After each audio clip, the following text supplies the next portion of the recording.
Hello, welcome to the Disability Inclusion webinar. This webinar is a standalone, which means that there's not an opportunity to chat or to ask questions, but at the end of the webinar, there's an email address which you could write questions to if you'd like. I'm Leela Wright, and I am very happy to be facilitating this workshop today.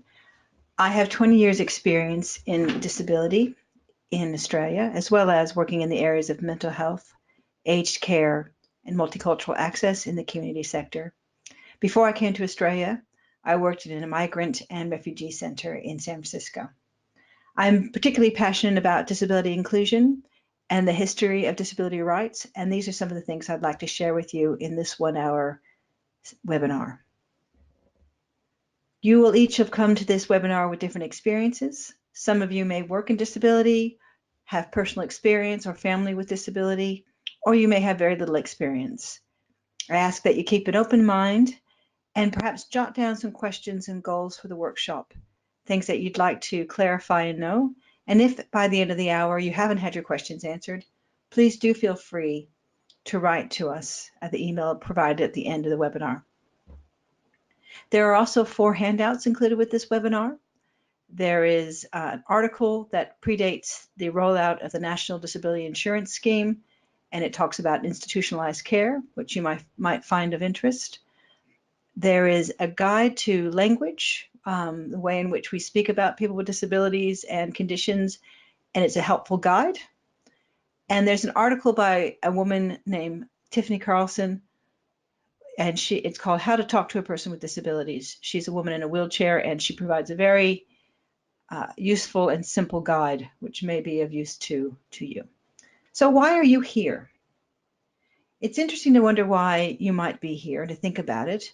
Were you asked to come here by your volunteer coordinator or your manager? Were you just interested? The subject of disability inclusion and the fact that it is now a course is actually an interesting thing to think about. And I'd like to explore that a little bit with you now. How did we get here? Why do we have a course on disability inclusion? We all know, I believe, from novels and documentaries and stories about the bad old days of institutionalization. Institutionalization is not actually entirely in the past. All around the world, many people with disabilities and mental health issues are still institutionalized, and in Australia, there are still institutions, many in which are in the process of closing. I want to read you a quote from People with Disability Australia's website. People with Disability Australia, PWD, as they're more informally known, is an excellent organization that provides advocacy and rights information and referral services for people with disabilities. On their website about the history of disability, they start with this paragraph. Throughout history, people with disability have been ignored, hidden, and cursed. When made visible, they have been subjects of exhibitions and objects of ridicule.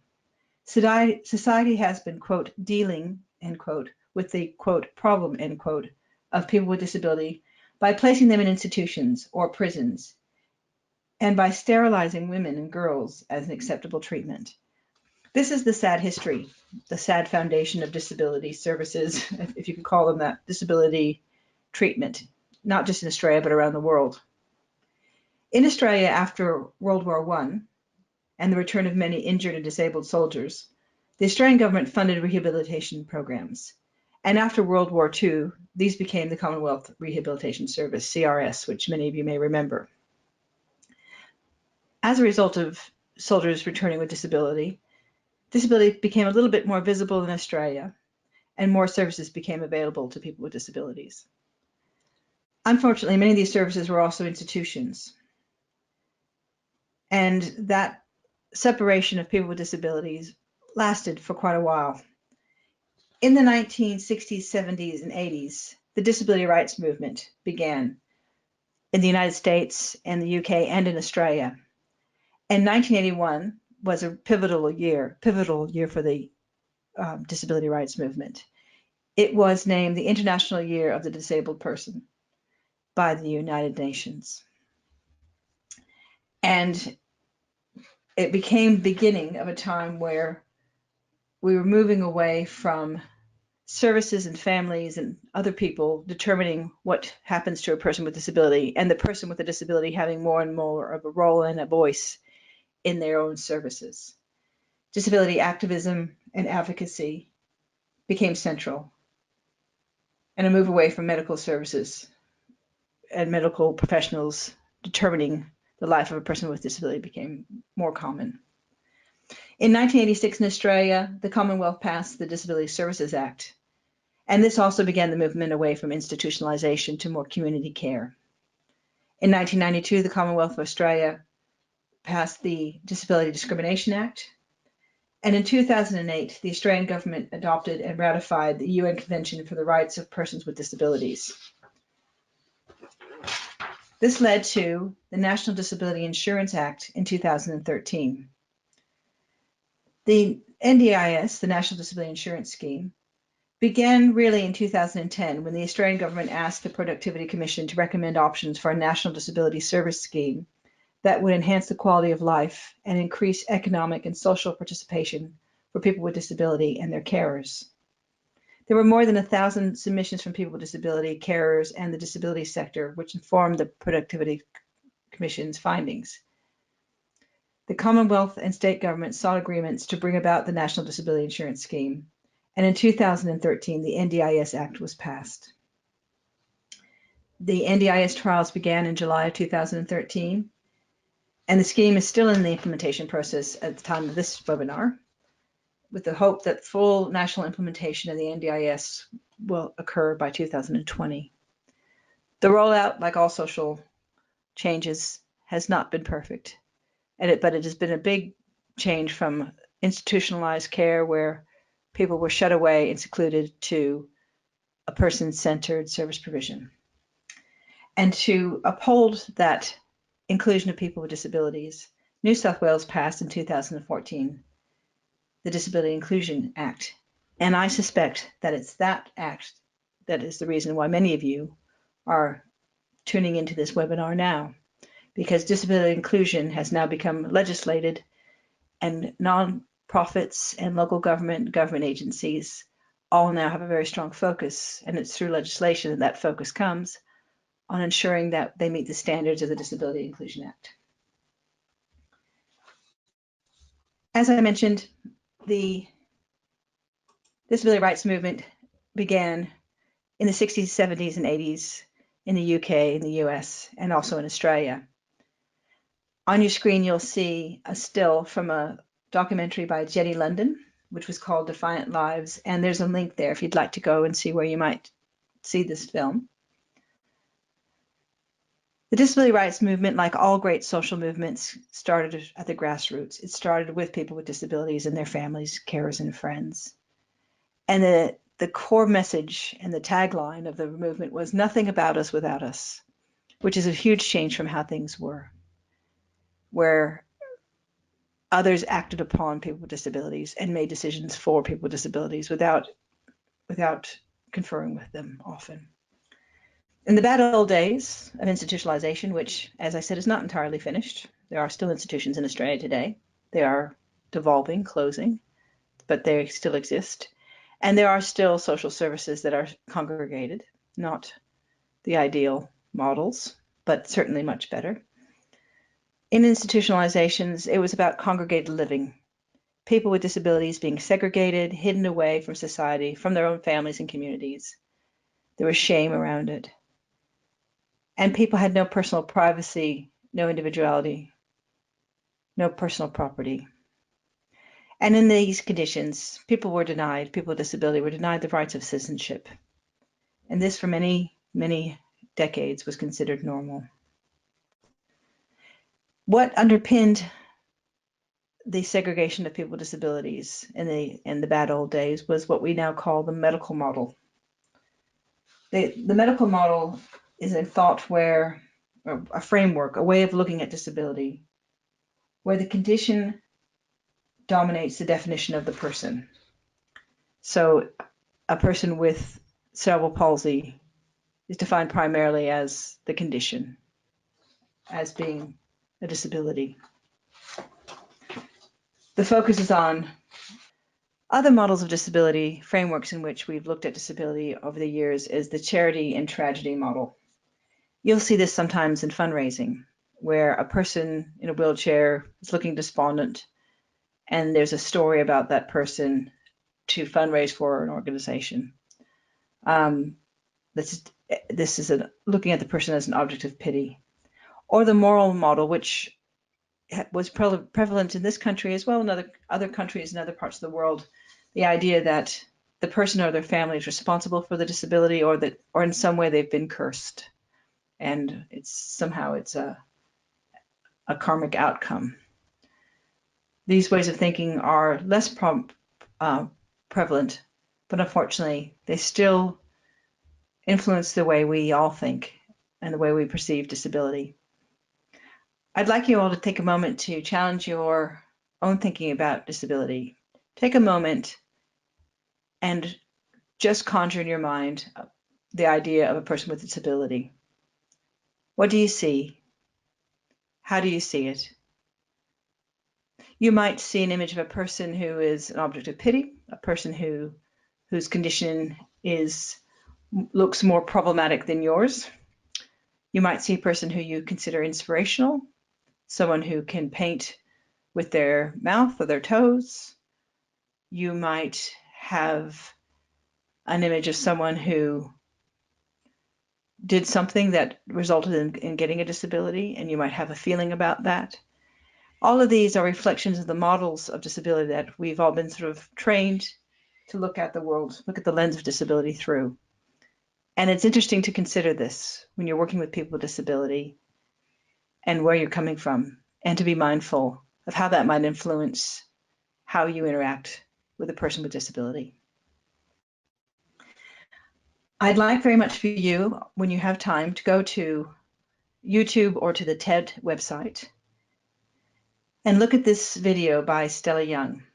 Stella Young sadly passed away a few years ago, but she was a brilliant comedian, educator, and facilitator, and she did this 9-minute TED Talk called "I'm Not Your Inspiration." I am not your inspiration. Thank you very much.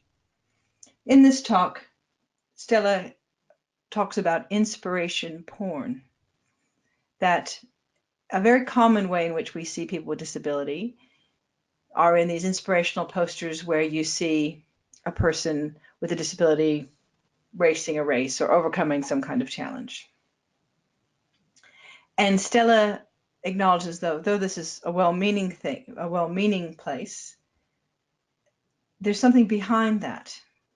Because what if you are the person that other people are objectifying as their object of inspiration? How would you feel about being told that you're so brave simply for existing, for getting up in the morning?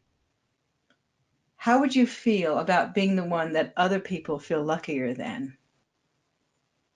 These are really interesting questions to consider when you're working with people with disability, in your own interactions, in your service provision, or if you're in a position where you might be fundraising or communicating for clients.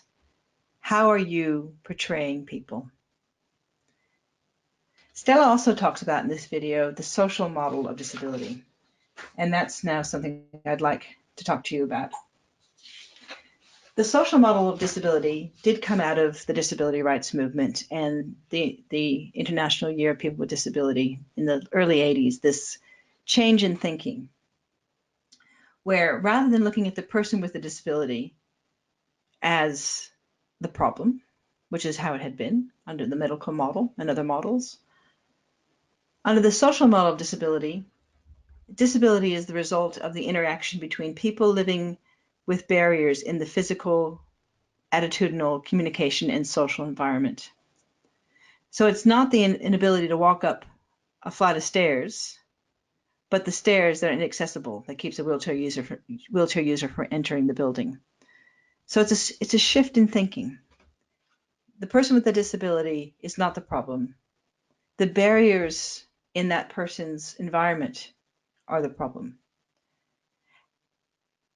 And looking at it that way, then, you stop focusing on the person and their condition and them as the passive receiver of services. And you start looking at how can we make our environment accessible and inclusive.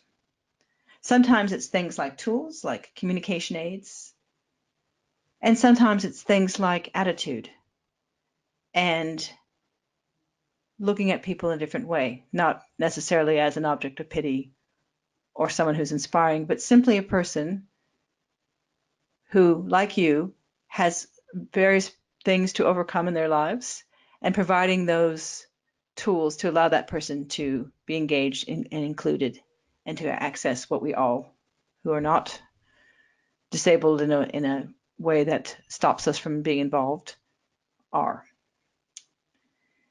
And this is where access and inclusion come in. I'd like you to think about what are some examples of access. Things that come immediately to mind are things like ramps and braille and having interpreters. But what are other examples of access? Could access also be actively encouraging people with disabilities to be involved by having the communication formats that people can access? Braille signage, interpreters, assistive technologies that may help people communicate. Is access also attitudinal?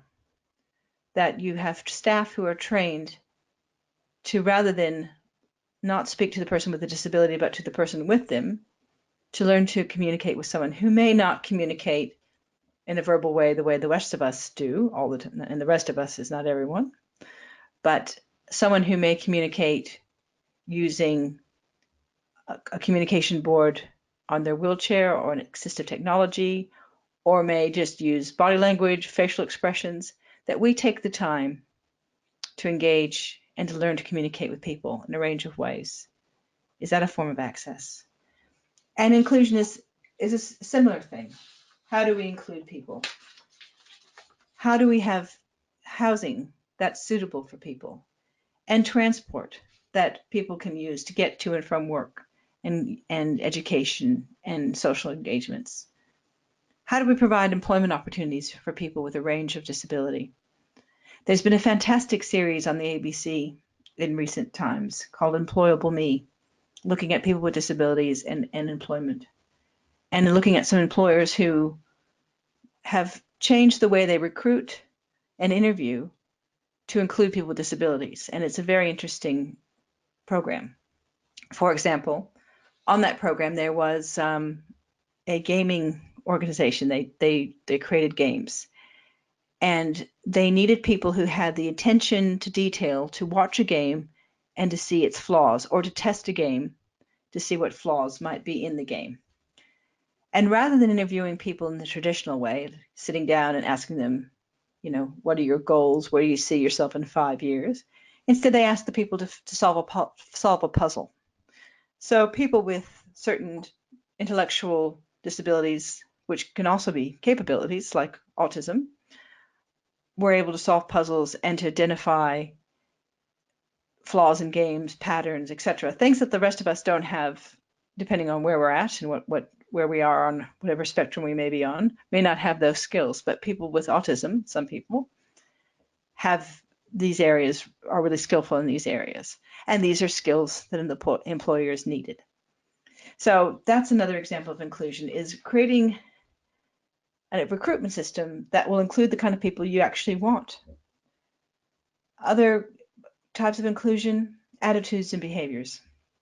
I used the example already of someone who doesn't speak to the person with the disability, but instead looks to another person, looks to the carer and speaks to them.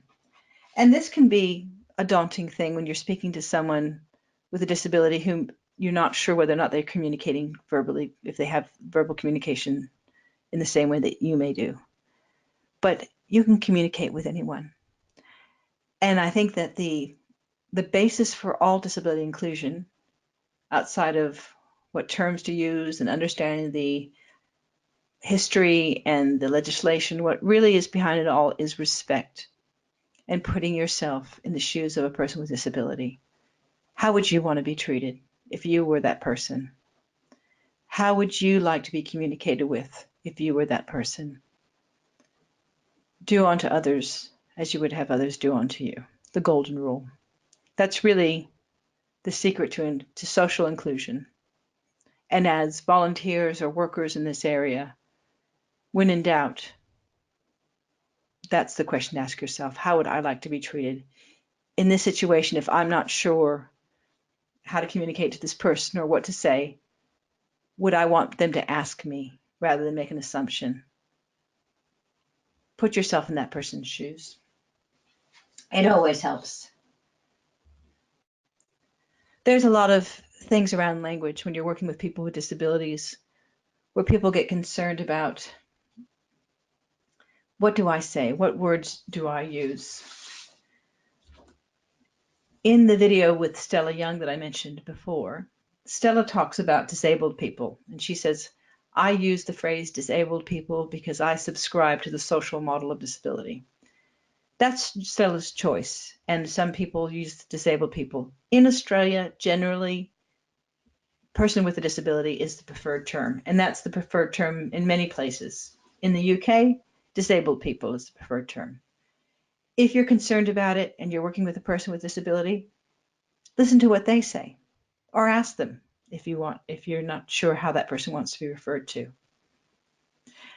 The thing that we want to concentrate on is ability. We all have abilities, and we all have disabilities. But it's important that when you're communicating with a person with disability, to remember what their disability is, what their abilities are, and separate the person from the disability. So, for example, if a person has epilepsy, avoid saying that person's epileptic. Again, how would you feel if that was the way you were referred to? Rather, you're a person with epilepsy. You're a person with a dog. You're a person with a house. You're a person who likes blue. You're a person with epilepsy. It's just a fact. It's not a defining fact. It's a more respectful way of speaking to people with disability, or a man who has paraplegia rather than a paraplegic. Also be aware of words that are laden with pity. Who wants to be pitied? Nobody wants to be the object of pity. I can't think of anybody who wants to be the object of pity. We are all strong. We all have abilities. We all have something to offer. So words and phrases like confined to a wheelchair, suffering from multiple sclerosis, these are not helpful words. The person uses a wheelchair. The person has multiple sclerosis.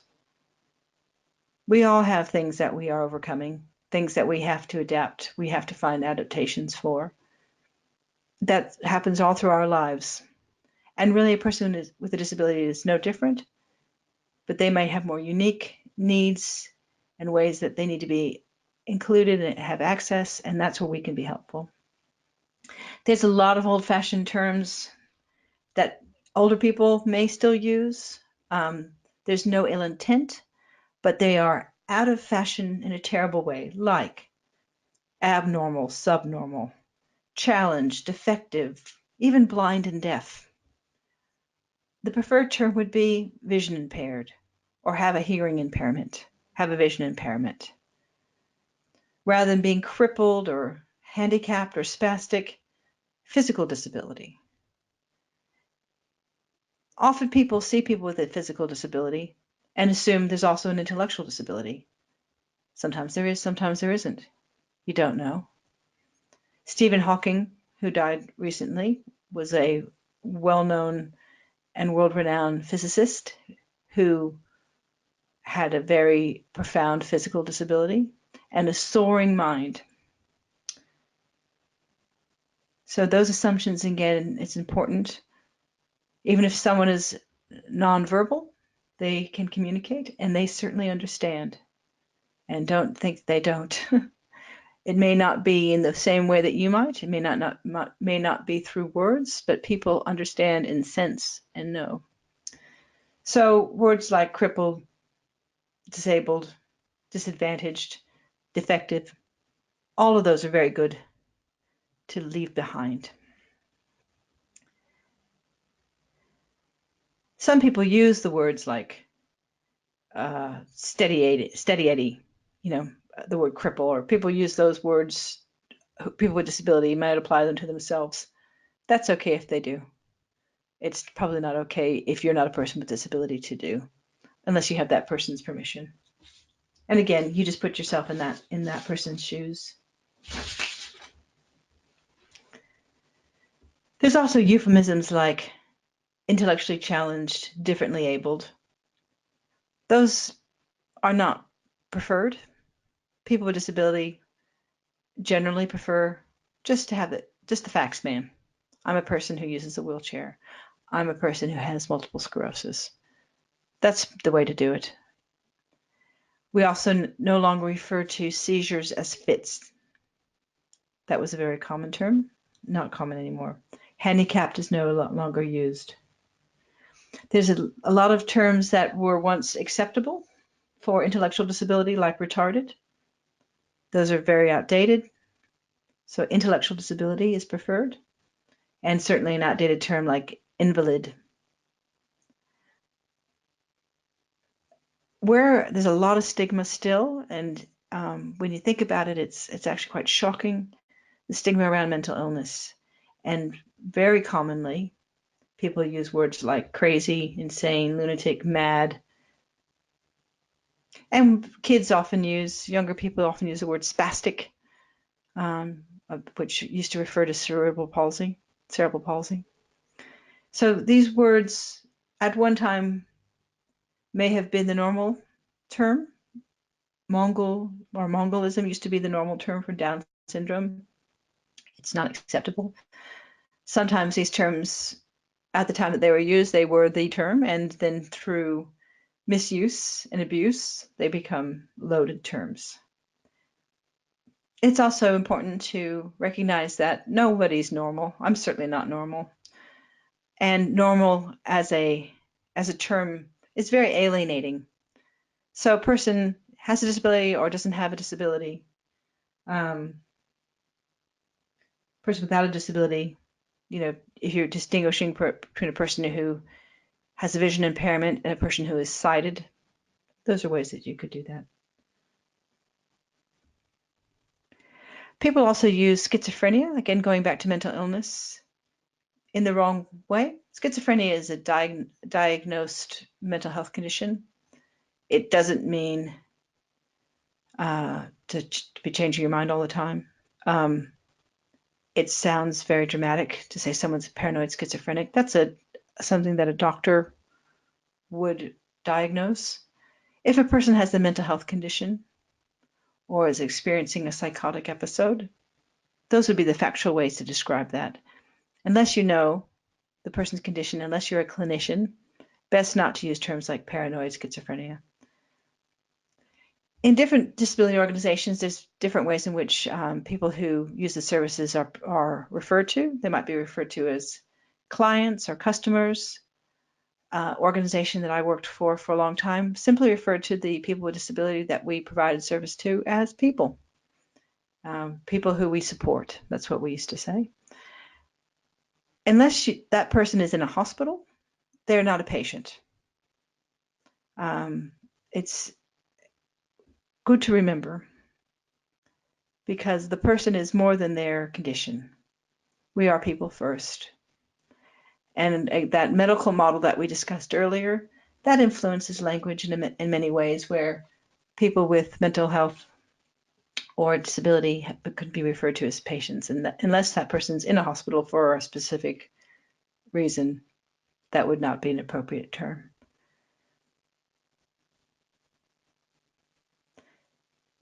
Psychiatric disability is another term that is acceptable, like mental health or mental illness. Someone might be having a mental health issue, they might have a mental illness, they may have a psychiatric disability.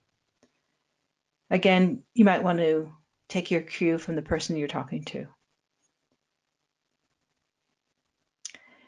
And around that discussion that we had before about pity language, it's really important, again, we talked about confined to a wheelchair or suffering from a disease, that a person is a victim of something. Again, if you put yourself in that position, would you want to be considered a victim? This is just who some people that are born with a disability, this is just their life. This is just who they are, and you get on with it just like we all do. And it's important, I think, to consider that that's your life. If you were a person who had a disability and others referred to you as a victim, it would be disempowering, particularly if you hear those things over and over again. I mentioned that there's one of the handouts is how to talk to a person with a disability. And it can be uncomfortable if you're not used to being with people with disability, or you feel uncomfortable around someone with a disability. Perhaps you're just not sure what to do, what to say. You're not sure what's happening for the person, whether or not you're communicating clearly with them.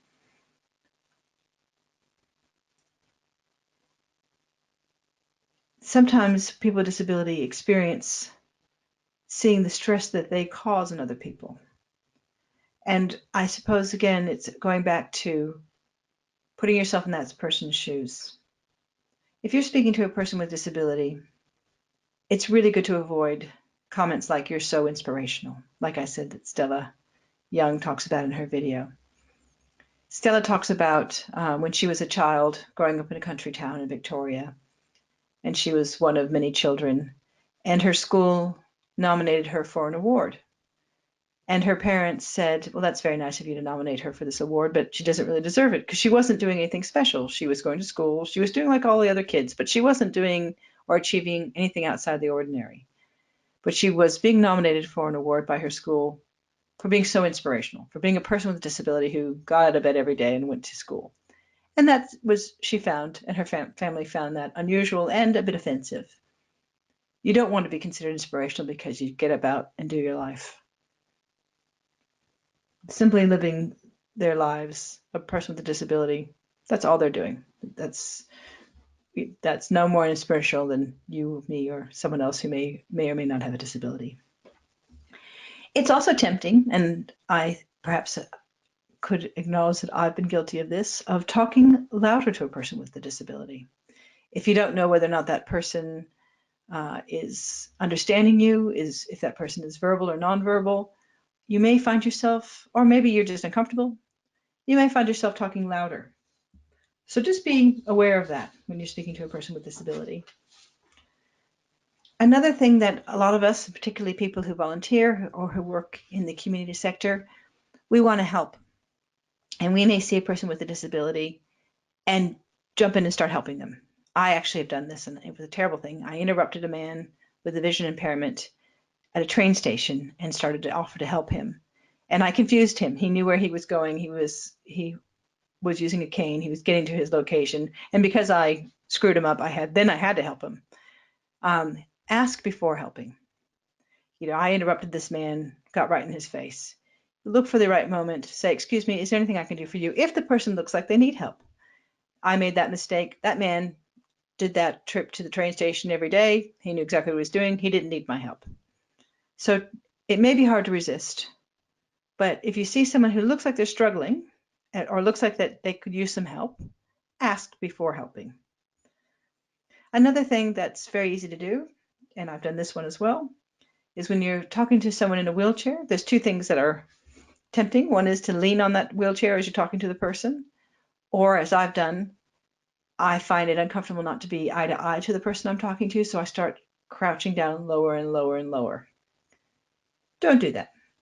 If you're really uncomfortable talking to someone who's sitting in a wheelchair and you're in a party situation and there's a chair nearby, pull up a chair and sit with the person. But they're also used to people standing while they're in the wheelchair. So it's really your problem. And also leaning on a person's wheelchair is just not respectful. Introduce yourself when you're speaking to someone who's visually impaired.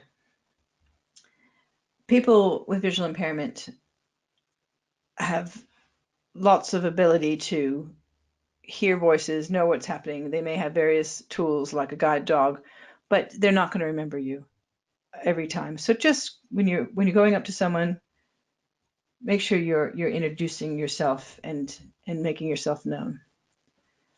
If you're uncomfortable with a person in a wheelchair, be aware of that. Just stay a bit calm. Wheelchairs can make people nervous. It's only a wheelchair. And as I mentioned before, most people prefer person with a disability being referred to as a person first. There are some schools of thought where people prefer a disabled person, but in general, in Australia, refer to the person first as a person with a disability. People think it's nice to hear, "Oh, you're so brave." If you're saying that to a person with disability, a person who's in a wheelchair, "Wow, I'm so impressed you've done that." Unless that person has, climbed a mountain in their wheelchair or done something really extraordinary that most of us don't do in or out of a wheelchair, it can come across as patronizing to say those kinds of things to someone. And remember to talk to the person with a disability first, even if you're not sure it's a person who appears to have a profound disability. Start there. If they're with a carer, the carer or a family member will assist if that's needed. But give that person the grace of acknowledging them as a person first. Finally, the golden rule.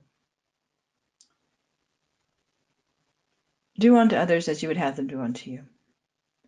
So when you're working with people with disability, don't assume that you know about them. Don't assume you know, or anybody for that matter. Don't assume you know whether or not they understand you or they don't. They can talk or they don't. They were in an accident or they weren't. If you're uncomfortable or you're not sure what to do, ask. If you see someone who looks like they're struggling, ask if they need help. If they're using language that you're unsure of, ask them, would you prefer that I say this or that?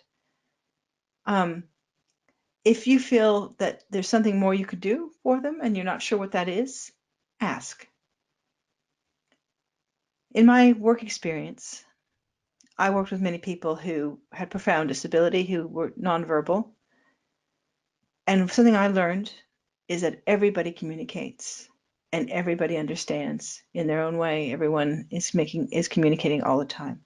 So assume that the person that you're talking to understands and can communicate and adjust as necessary to facilitate that communication. Talk to the person first and see the person first. Not their disability, their age, their ethnicity. See them and treat the person with respect. Treat others as you wish to be treated. I hope that this brief webinar on disability inclusion is helpful. I would be very happy to answer any questions that you might have. And I'd encourage you to send your email to hello@leap.ngo and just title it Disability Inclusion Query, and I'll get back to you when I can. I hope that in your work with people with disability, that you will look for opportunities to facilitate each person's inclusion and access, and that you'll reflect and be aware of what assumptions or frameworks you might be viewing disability through, and overcome your training or your upbringing or the messages you've heard and your fear, and to connect with a person in a respectful and human and honest and open way. I encourage you to learn more about the disability legislation that is running through all the work that we do, the requirements that we have to ensure that people with disabilities are not discriminated against, the modifications that we can make and the adaptations that we can make to facilitate greater inclusion and access. And I encourage you to learn more about the disability rights movement and the philosophy that underlines the extraordinary social movement that's happening right now in Australia, the National Disability Insurance Scheme. The NDIS grew out of this history that we talked about earlier. The NDIS is centered on and was developed by people with disability and their families and carers. It's centered on choice and control, bringing the control to the person with a disability, taking it away from the medical practitioners, away from the service providers, and to the person. The person is to look at, what is it that I want? What is it that I need? What are my goals? What are my aspirations? How can the National Disability Insurance Scheme facilitate me living a full and meaningful participatory life, just like everyone else in Australia? The NDIS is an important social change, and it needs all of us to support it and to advocate for it, to advocate for the people in the system to ensure that it meets its promise. It is the fulfillment of many of these goals of those early people who worked on rights, who began to make change, that moving away from institutions and service provision to a genuine person-centered, person-driven, consumer-driven service. So if you have a passion for this area, I encourage you to learn more. I encourage you to read more and to stay vocal, and to remember that at any time, any of us may find that we or someone around us becomes a person with a disability. And it's really important that everyone has the opportunity to live an inclusive and full and meaningful life in our society.